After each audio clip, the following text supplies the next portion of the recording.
Okay, Assalamualaikum warahmatullahi wabarakatuh. So we are from Group A. We'll be presenting on the topic entitled Economic and Responsibilities, Corporate and Social.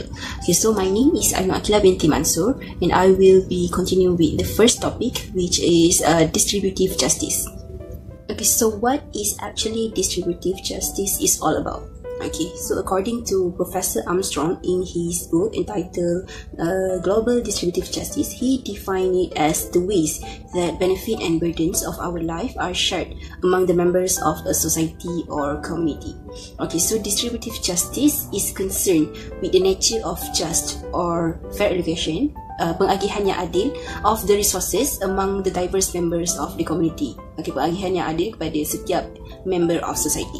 Okay, the concept of fair allocation in distributive justice takes account on several things. Okay, for the first one is the total amount of good to be distributed, and also the distributing procedure, the process of which goods are to be distributed, and also the pattern of distribution results. What is the results what is the results of the distribution? Okay, so in a simple word, distributive justice ni involve pengagihan yang adil of the resources where it is divided between parties who have contributes to its production. Okay, since societies have a limited amount of wealth and resources, they have a limited access to it. So the question on how those benefits should be distributed akan selalu ditanya.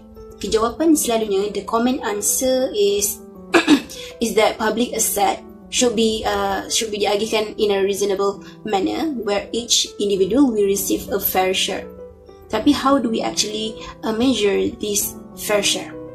Okay, for example, contoh saya sukakan cake and saya nak buat cake, tapi saya tak ada all the access to the necessary ingredients. Okay, so what do I have is I have the access for the eggs and also the flour, while my friend's Tima have the access to the cocoa powder and also sugar.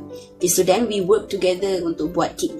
Okay, so when the cake is baked, after the cake is finished, who actually among me and Tima are entitled to how many proportion of the cake, of the finished product?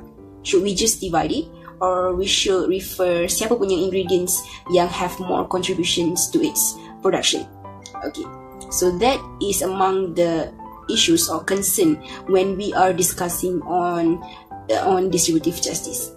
Okay, so from the example that I've just given just now, okay, so such concern will be answered by the principle of distributive justice. So according to the Professor Armstrong again, he said principle of distributive justice will tell us on how these benefits and burdens ought to be shared or distributed. Okay, it will provide the moral guidance on how distribution in the societies should be made so that a fair allocation can be achieved.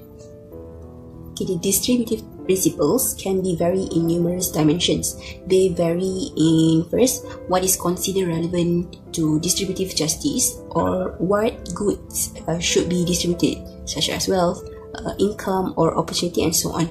And next is that they are vary in the nature recipient of the distribution, or who are eligible for the distribution, whether it is individual person or group of person, and so on.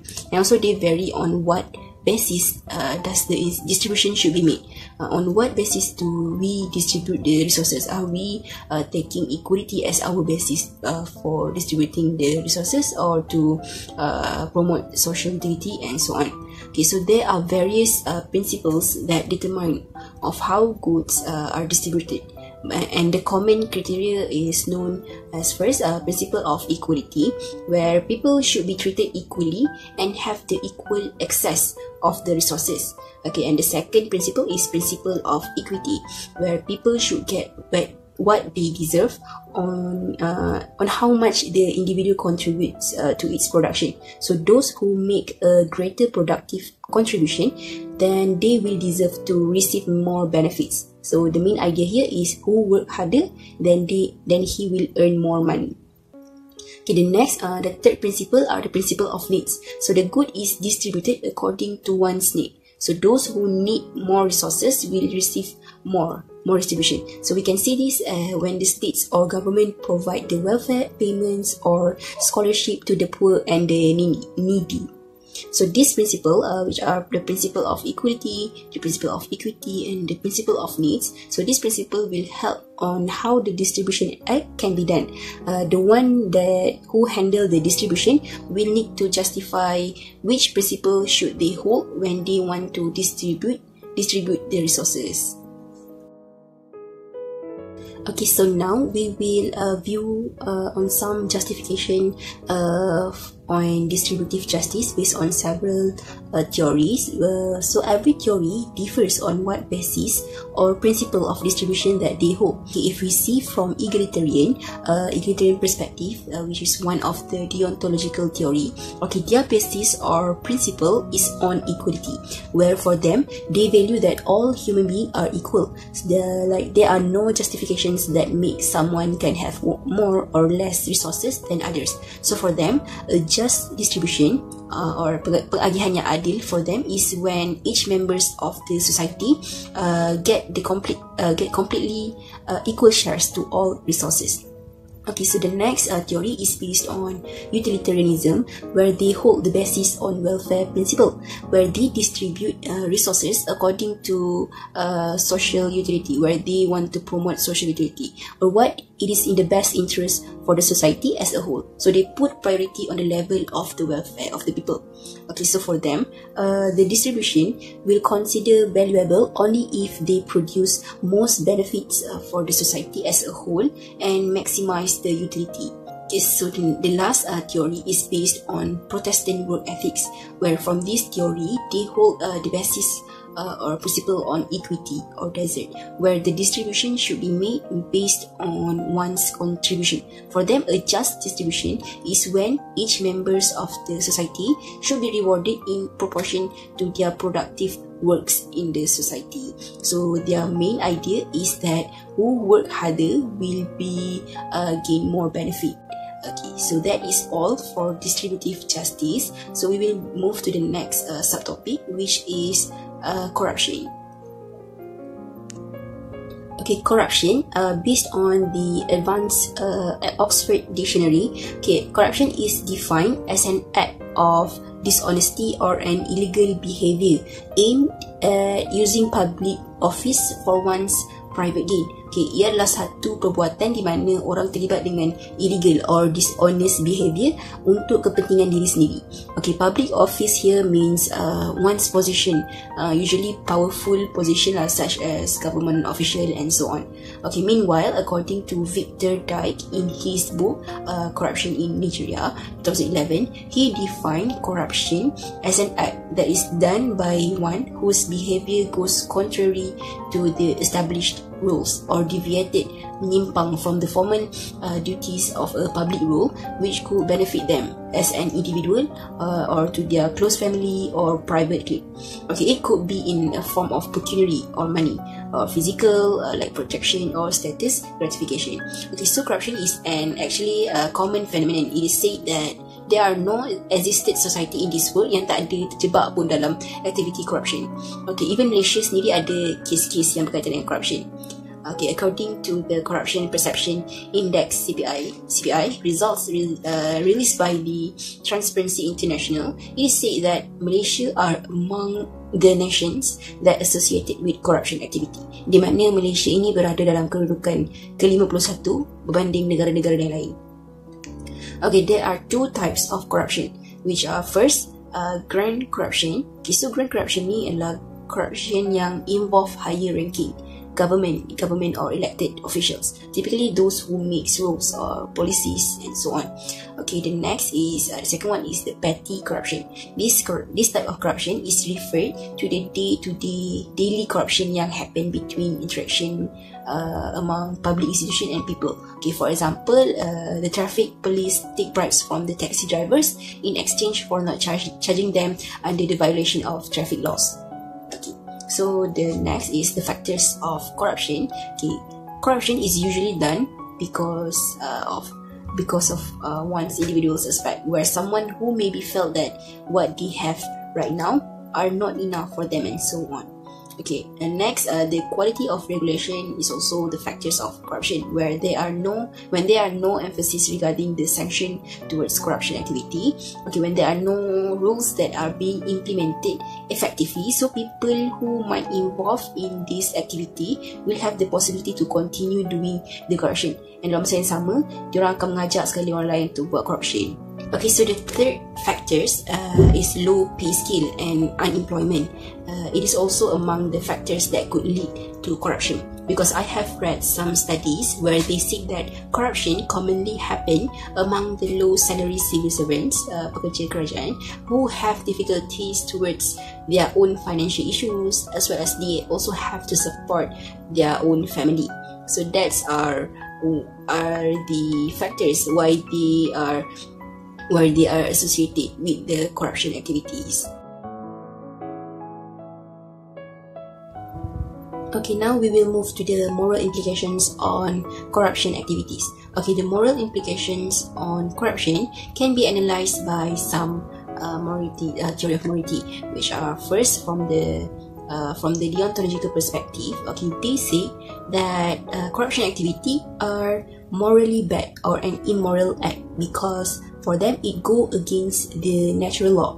Okay, for deontological, they believe that there are some acts that naturally obligatory and binding us. So an act is considered moral if there is a universal obligation attached to it and not against it. So we will move to the next theory, which is teleological or consequentialism. So teleological, also known as utilitarianism. So for utilitarian, they don't have any ethical standards like deontological, because for them, they doesn't judge morality based on predetermined set of ethical standards, because they see the goodness or badness of an act based on the effects or consequences or the results of the action. So when evaluating corruption, utilitarian will say that corruption is valid when it benefits more individuals in a society, and also not valid if it's minimize the utility. Okay, so for utilitarian point of view, the result of the corrupt behavior are the determinative factors, whether or not the acts of corruption is ethically permissible or not. So the last theory is based on materialism. Okay, so materialism holds the view that man's material well-being is the only guidance principle for human action. Okay, for them, the question to be is to have material things. Okay, a man's worth is evaluated by the amount of money or material possession that he has.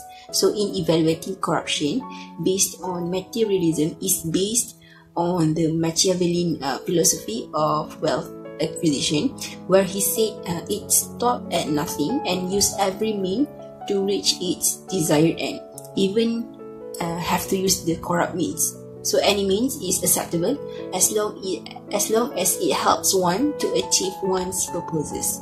So for them, using corruption is okay as long as it helps them to achieve what they want. Okay, so from my point of view, I think that corruption is an immoral act because it can give more negative impact rather than positive. Okay, from the corruption, it will distract the flow of the nation economy, and it can also lead to poverty. Okay, if people use their money or status to get the position or any position that they are not even qualified, then it will halang or sekat the opportunity to those who are actually eligible for that position. And if this is continued, then the circle of poverty will never end. And also, if the corruption activity is increased, it will only lead to many crimes such as murder, where people hire someone to murder and also use bribes to cover all their dirty doings. So people in the society will live in fear. Okay, so that's all for me. Then I will pass to the next presenter. Thank you. Okay, Assalamualaikum. My name is Norhafizah binti Muhammadin, 1813074. We'll continue with equal opportunity and new economic policy NEP. Okay, the first one is equal opportunity. So what is equal opportunity? According to Cambridge Dictionary, equal opportunity is the principle of treating all people the same and not being influenced by a person's sex, race, religion, and etc. So basically, equal opportunity is a state of fairness to which every individual are treated similarly regardless of their other circumstances or their personal attributes. Okay, there is also another principle called principle of non-discrimination. We emphasize that opportunities in education, employment, advancement, benefits and resource distribution, and other areas should be freely available to all citizens, irrespective of their age, race, sex, religion, political association, ethnic origin, or any other individual or group characteristic unrelated to ability, performance, and qualification. Okay. A sociologist named Gordon Marshall mentioned that positions are to be open to all under conditions in which persons of similar abilities have equal access to office. Okay, an example was given that if two persons, X and Y, they have identical talent, but X is from poor family while Y is from a rich one. Then equality of fair opportunity is in effect when both X and Y have the same chance of winning the job. It suggests that the ideal society is classless, without a social hierarchy being passed from generation to generation, although parents can still pass along advantages to their children either by genetics or socialization skills. Okay, and one view suggests that this approach, Marshall's approach, might advocate invasive interference in family life, but then Gordon Marshall leave him with a question. Does it demand that, however unequal their abilities, people should be equally empowered to achieve their goals? This would imply that the unmusical individual who wants to be a concert pianist should receive more training than the child prodigy. Okay, next, Islamic perspective on equality. One basic element in the value system of Islam is the principle of equality or equity. So, equality and equity is two different words. Equality is typically defined as treating everyone the same and giving everyone access to the same opportunities. Meanwhile, equity refers to the proportional representation, either by race, class, gender, and etc. In Islam teaches us that in the sight of Allah Almighty, all people are equal, but they are not necessarily identical. In the Quran, Allah Almighty says, based on the translations of Ibn Kathir, O mankind, indeed we have created you from male and female, and have made you into nations and tribes, that you may know one another. Indeed, the most honored of you is in the sight of Allah is the most righteous. Indeed, Allah is knowing and acquainted. Surah Al-Hujurat, verse 13. Next, we move on to the new economic policy, NEP. So, what is new economic policy?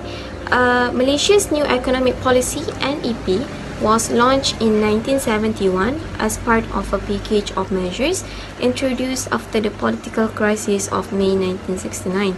It sought to eradicate poverty and restructure society to eliminate the identification of race with economic function in order to create the conditions for national unity. The approach used was growth with equity and active government participation in the economy. The goals of NEP is to reduce poverty rate and also to restructure society. This was done in order to achieve national unity, harmony and integrity. Okay, next is the strategy used in new economic policy, NEP. So the first one is a strategy for poverty eradication. What they do to eradicate poverty is absorb of absorb the poor rural households into the modern sector through non-agricultural development, the raising of the productivity of irrigation facilities, and replanting of rubber with higher yielding varieties, the provision of basic services such as education, health, and utilities such as electricity and water supply for the poverty. Okay, the second one is the strategy for restructuring society. Employment by sectors should be averaged more to the racial composition of the population: 54% Malay, 35% Chinese, 10% Indians, 1% others. To ensure success on the restructuring of society, many new measures had been introduced, such as many enterprises were set up through statutory bodies like MARA, FELDA, FAMA, MARDI, in order to facilitate the entry of Malays into modern urban sectors. Besides the existing of government agencies, new agencies such as Rizda, Maju Ternak, Maju Ikan were built to raise income and productivity of the Bumiputra. Next, the achievement of NEP. So, the first one is increase in GDP that contribute to high economic growth, fairer distribution income, increase employment opportunities, improvement in the participation of Bumiputra in the modern sectors since 1970. The factors that affecting the achievement of NEP. The first one is the recessions of the 80s. Projects undertaken by private sector was badly affected. Bumiputra were relatively inexperienced in their business ventures and many went bankrupt. Attitude of the Malays towards the policy made by the government, and the banking sector faced problems of unpaid loans. Okay. Views on NEP.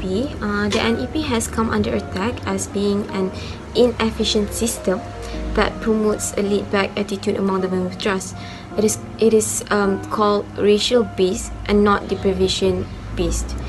Many of the NEP policies strive for equality of results rather than equality of opportunity, with NEP proponents justifying the concentration on results rather than opportunity as by pointing out that measuring equality of opportunity is difficult or impossible. Then the NEP is also criticized for not dealing directly with issues of wealth distribution and economic inequality, because that is no longer helps the poor, but it is instead an institutionalized system of handouts for the largest ethnic community in Malaysia, as the NEP does not discriminate based on economic clusters but based on race. Hi, here I will touch on two things. The first one is international issues of economic justice, and the second one is globalization and economic justice. So first thing first, what is economic justice? Economic justice is a subcategory of welfare economics with models frequently representing the ethical social requirements of a given theory, or also known as social choice theory. So it is a component of social justice and welfare economics. The idea that the economy will be more successful if it fairer. So that's the idea of economic justice. Rawls' approach on economic justice. So his opening question is, how do we determine the most fundamental principles of justice upon which to organize society? So the basic answer is by envisioning what reasonable people would agree to if they had to sit down and hammer out an agreement. He calls this hypothetical situation the original position. So let's say the problem is people can be self-interested and might tend to favor their own family, friends, economic class. and others. So the solution is envision what reasonable people agreed to if they had to abstract away from their own personal situations by the will of ignorance. So it's like imagine what principle they would apply for one and all if they did not their potential of actual natural abilities, education and skills, economic position, race, gender and sexuality. So I already mentioned about the original position earlier. So here is the principle derived in original position. So the first one is liberty. Okay, liberty or also known as freedom. Each person have an equal right to the most extensive total system of equal basic liberties compatible with a similar system of liberty for all. So the second principle is wealth, or known as the difference principle. So socio-economic inequalities are to be arranged so that they are both lead to the greatest benefit of the least advantage and attached to offices and positions open to all under conditions of fair equality of opportunity. Move on to international issues of economic justice. So there is a few issues that I get from my resources. So the first one is income distribution.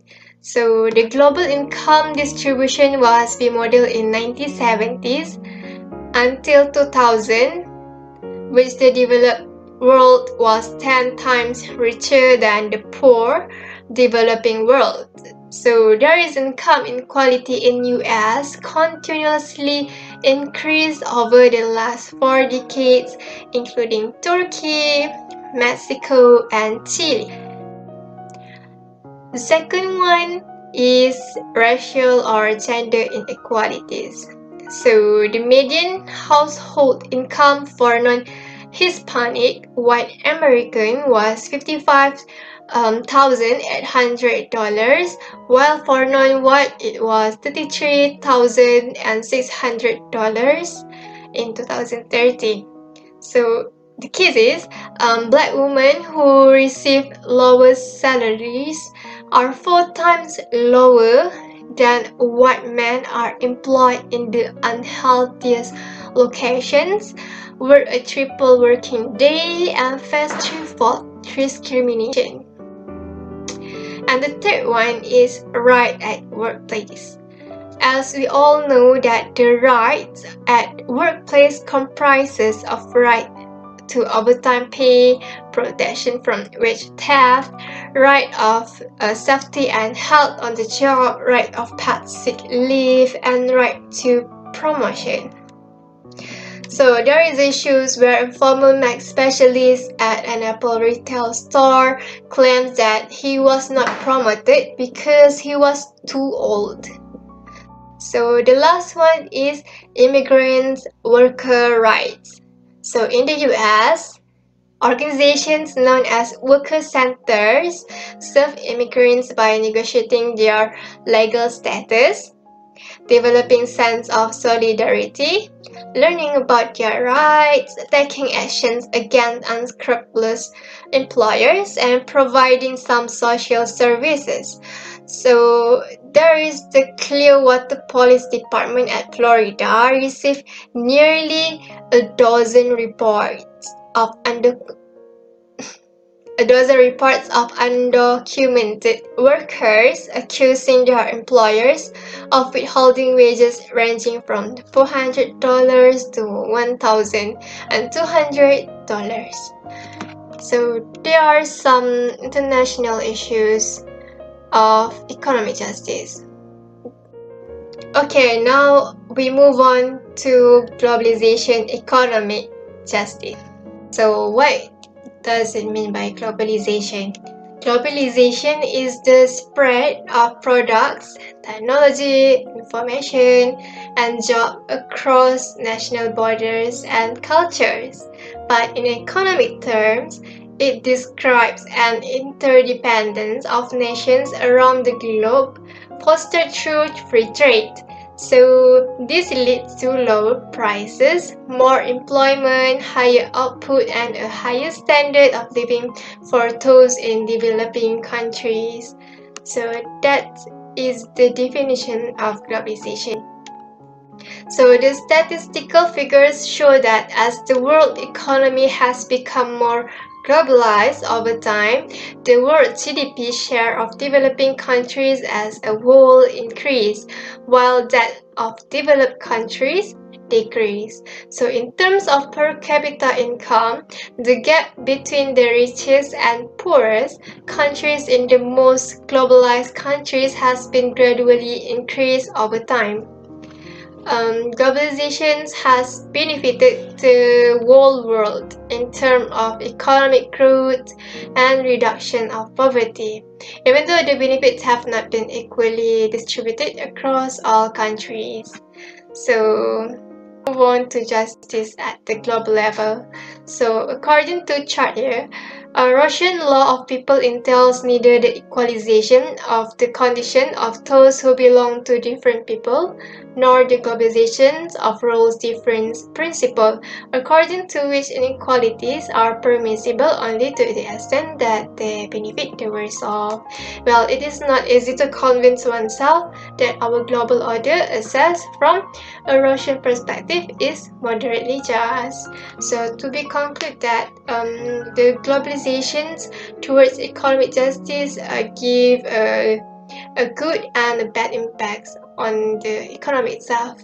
So that's all from me. Thank you.